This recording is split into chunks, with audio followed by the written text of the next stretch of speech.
Почитуван министер, почитувани медуми. Еве, денеска сме директно на реализација на проектот изработка на кружни текови на булеварот Тодосије Паунов.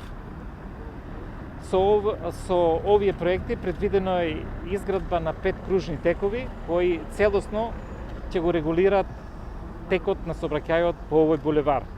Што значи дека со овој проект успеваме најпрвин да ја подобриме безбедноста на сообраќајот по булеварот Тодосије Паунов, а од друга страна придонесуваме за подобар проток на сообраќајот по овој булевар. Ова навистина е многу важен проект, бидејќи по овој булевар се движат доста возила, доста е прометен и има многу вкрстување на улици споредни кои навистина заради безбедноста, односно заради поминувањето преку булеварот, беше доста небезбеден и имаше токму на овој дел и често пати сообраќајки со поголеми материјални штети. Од тие причини сметам дека со ова решение решаваме еден голем проблем на сите граѓани на општина Кочани и сите оние кои се движат во овој дел. Овој проект 5 кружни текови е поддржан, финансиран од буџетот на општина Кочани, поддржан со средства од централната влада со 6 милиона денари, зашто сметам дека со оваа поддршка, со оваа помош што ни ја даде централната влада, успеавме да реализираме поголем дел од кружните текови кои што беа планирани на овој булевар. Исто така, ја користам приликата да од името на граѓаните на општина Кочани упатам голема благодарност до министерот за транспорт и врски, како и до целата влада која имаше разбирање и ги препозна потребите на граѓаните на општина Кочани, освен поддршката за изградбата на овие кружни текови, помогна, односно целосно ја поддржа реконструкцијата на десниот крак, сега како што стоиме на булеварот Тодосије Паунов, од овде па до полициската станица во градот Кочани со изградба на тротоар исто од едната страна, што значително ќе се подобри квалитетот и состојбата на оваа сообраќајница. Исто така, почетокот на градбата односно реконструкцијата на овој патен на овај дел од булеварот очекуваме да започне во наредните неколку денови, зависи од изведувачот, тој е воведен во работа и по најавите дека тоа ќе се случи во понеделник. Исто така, голема благодарност до централната власт која исто така поддржа уште реконструкција, целосна реконструкција уште на 2 улици, тоа е улицата Гошо Вегентиев и Раде Кратовче, кои навистина се во очајна состојба и за истите веќе тече од петокот тече јавната набавка за избор на најповолен изведувач, со што ќе се изврши реконструкција и на овие 2 улици. Ние како локална самоуправа исто така работиме во овој момент на многу инфраструктурни проекти кои значително треба да допринесат за подобрување на животот на сите граѓани во општина Кочани. Само ќе напоменам дека во моментот работиме на неколку локации во Усово чешма, тоа е Искра крак 1, понатаму улицата Кру Вранински, Ване Градовјански, понатаму работиме на улицата Свети Кирил и Методи и на улицата нова проектирана во централното градско потрачје веднаш до поштата. Продолжуваме понатаму, во тек се повеќе јавни набавки и во наредниот период, по завршувањето на овие јавни набавки, очекувам дека градот Кочани ќе наликува на едно градилиште во кое навистина ќе се решават крупни инфраструктурни проблеми на сите наши сограѓани. Благодарам. Почитуван градоначалник на општина Кочани, Никол Чилиев, почитувани представници на медиумите, почитувани граѓани на општина Кочани. Драго ми е што денеска сум овде на стартот на оваа градежна сезона, заедно со градоначалникот да направиме увид во градежните зафати кои што се вршат во централното градско подрачје на територијата на општина Кочани и со сите проекти кои што ги работиме заеднички со цел да го подобриме квалитетот на животот на граѓаните токму во овие средини каде што концентрацијата на граѓани е најголема. Не случајно владата дава поддршка на општините поради тоа што сакаме сите оние проекти кои што се зацртани да изнаоѓаме начини, модалитети и средства преку најразлични програми и проекти да даваме поддршка и тие проекти да ја видат светлината на денот. Денес имаме еден убав проект кој што го видовме, а тоа е регулација на цел еден булевар со 5 кружни текови, каде што централната влада даде подршка на општина Кочани од 6 милиони денари, остатокот од средствата ги обезбеди општината и ова е пример како партнерски се работи за подобрување на квалитетот на животот на граѓаните. Знам дека во Кочани вака никогаш не се градело. Знам дека ова е навистина убав период за градот, кој што се гледа дека сите проекти кои што со години тлееле, стоеле и нереализирани, денеска се веќе во фаза на реализација. Овие кружни текови значат не само регулирање на сообраќајот, значат и безбедност. Замислете колку само ќе помогнат овие кружни текови или овие средства вложени во кружни текови, доколку се избегнат одредени сообраќајни незгоди, доколку нашите граѓани, пешаците се побезбедни, и тоа е суштината и целта на сите овие проекти кои што ги правиме. Паралелно со оваа улица или овој булевар веќе е влезен во првиот повик и е избран изведувач преку програмата на Светска банка, кој што Министерството за транспорт и врски исто така дава подршка на општините и ќе биде реализиран уште веќе во текот на наредните денови. Ќе започне целосна реконструкција на овој булевар и секако уште две наредни улици кои што ги аплицира општина Кочани, кои што влегуваат во вториот повик и ќе бидат во тек на реализација во наредниот период.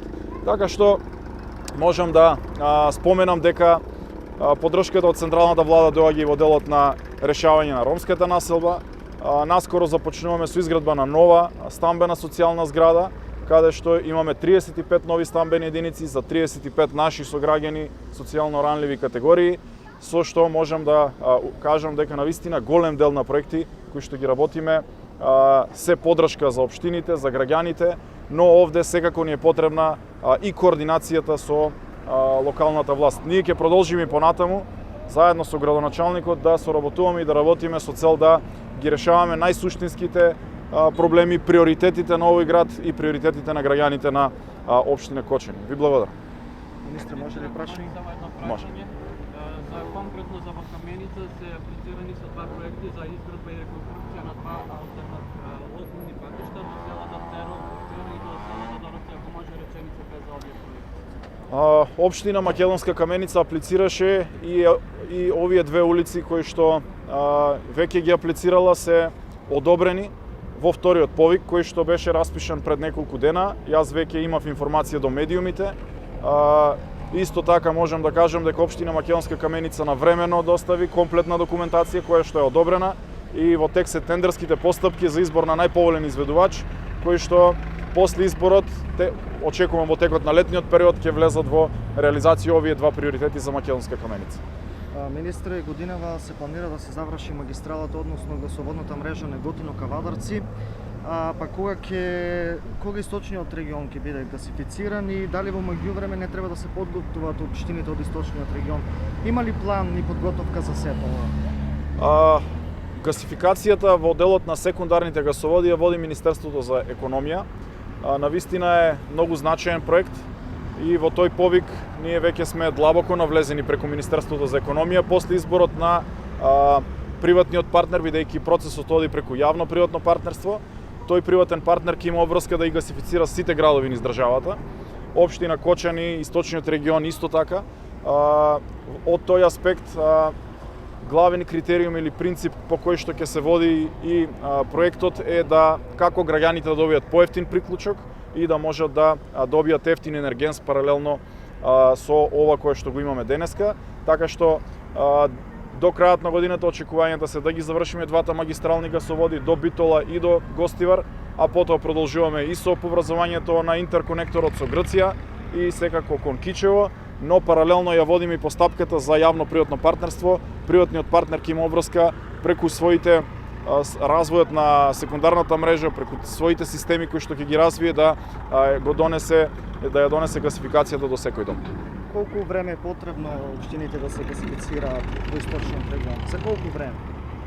Се работи за долгогодишен процес кој што 30 на години сме самостојна држава, воопшто или многу малку е направено во тој дел. Денеска имаме навистина големи исчекори од тој аспект. Јас знам дека во моментот кога ќе го имаме избрано приватниот партнер, тогаш во неговите права, но и неговите обврски ќе биде точно и конкретно запишано до кога тој ќе мора да ги гасифицира или ќе треба да ги гасифицира нашите општини. Секако општините се во координација со Министерството за економија и таму ќе се одговори на сите прашања. Аспектот за мене е многу важен во дел на проектирањето. Општините кои што се подготвени во дел на проектна документација секако ќе биде земено во предвид.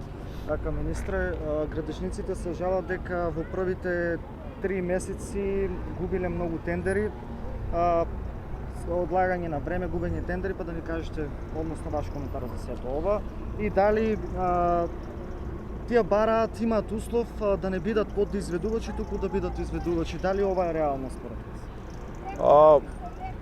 Во однос на ова прашање можам да кажам дека градежништвото не случајно во текот на пандемијата, веќе цела година, 12 месеци сме во пандемија, градежништвото нема отпуштања на работници од работа. Тоа е добар сигнал дека оваа држава навистина капиталните инвестиции ги движи добро.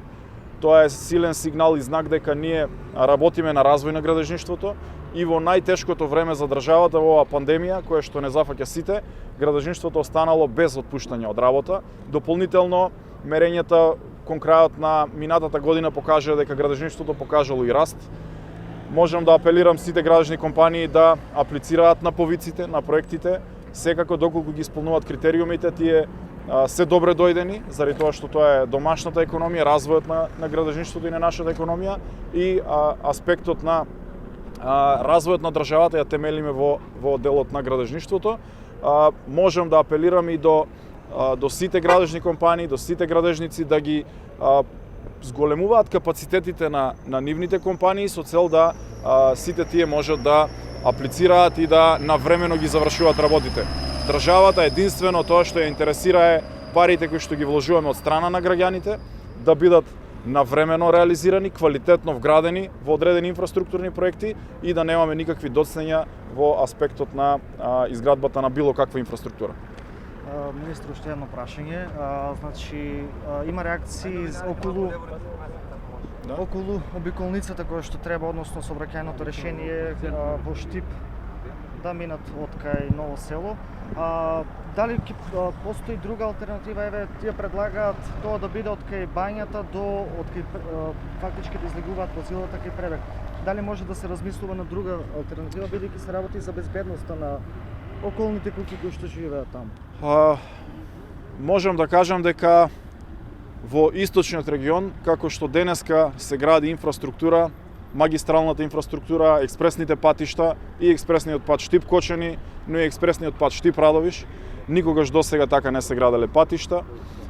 Навистина е многу значајно да после 50 или 60 години еден пат кој што е целосно руиниран веќе, а тоа е таа обиколница на Штип, да денеска веќе зборуваме за влез во конечна реализација, во проширување во експресен пат, каде што граѓаните ќе имаат една добра, нова, модерна, квалитетна патна инфраструктура, не само граѓаните на Штип, целиот југоисточен регион кон Радовиш и Струмица. И поради тоа, еве во моментот се реализира истата таква обиколница во делот на околу Радовиш, граѓаните влегуваат, тоа е само времено решение и заради тоа апелирам до граѓаните, бидејќи еден од клучните приоритети на владата и клучно барање на граѓаните е поквалитетна инфраструктура. Апелирам и барам на трпение заради тоа што за неколку месеци ќе имаме нова модерна врска која што 50 или 60 години е во таква една лоша состојба и небезбедна. Денеска работиме токму на безбедноста на граѓаните и секако после завршувањето на целата оваа патна врска ќе имаме и одредена рехабилитација на неколку од овие улици кои што ќе го тангираат градот или каде што ќе поминуваат возилата низ градот Штип, така што за мене е многу значајно дека денеска се гради квалитетна инфраструктура, а секако сите треба да имаме трпение во моментите кога се реконструира после многу години ваква улица и ваков магистрален пат.